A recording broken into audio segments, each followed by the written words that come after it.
3 tips terakhir ya. ASI. A-nya attachment atau perlekatan. Perlekatan yang baik ini sangat penting dalam proses menyusui. Jika kurang baik, nanti bakalan timbul masalah banyak gitu ya. Nanti kita bahas di mungkin ini ya permasalahan. Yang S-nya dari ASI itu, S-nya itu si bayi, posisi bayi. Nah, posisi juga sangat penting untuk kemudian kita memposisikan bayi ketika menyusui itu dengan tepat. Nanti kita bahas.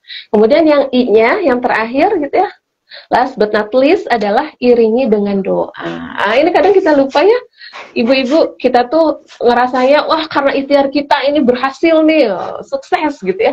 Padahal itu semuanya atas izin Allah. Jadi seringkali ya, kasus-kasus ini tuh selesai dengan kita itu, ayo Bu, kita bertawakal sama Allah.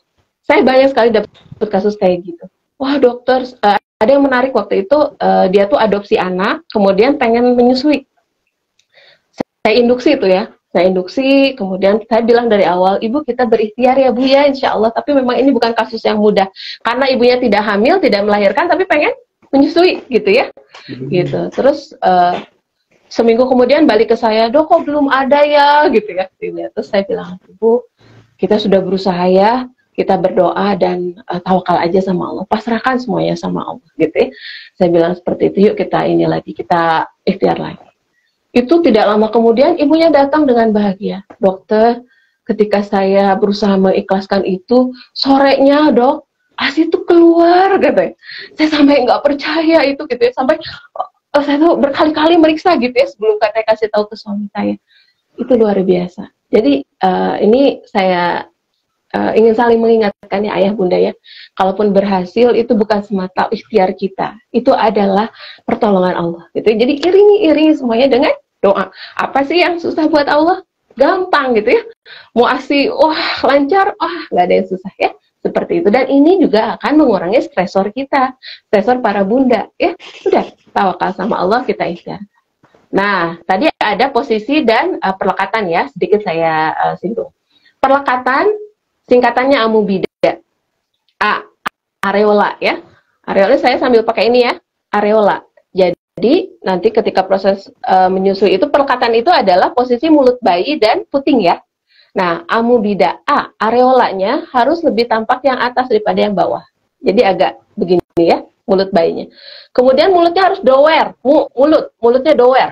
Kebuka gitu, nggak boleh gini nih, ketutup gini, enggak. Tapi dower ya.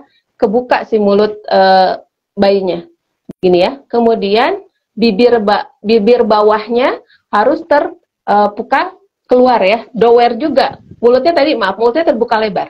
A, areola, M-nya mulutnya terbuka lebar. Jadi nggak gini ya, tapi lebar, suapan besar ya. Kemudian bibir bawahnya dower, terbuka ke luar gini. Jadi nggak gini gitu, tapi dower. Kemudian dagunya menempel ke payudara. Kalau nggak nempel, ini pasti ada yang kurang tepat, ya.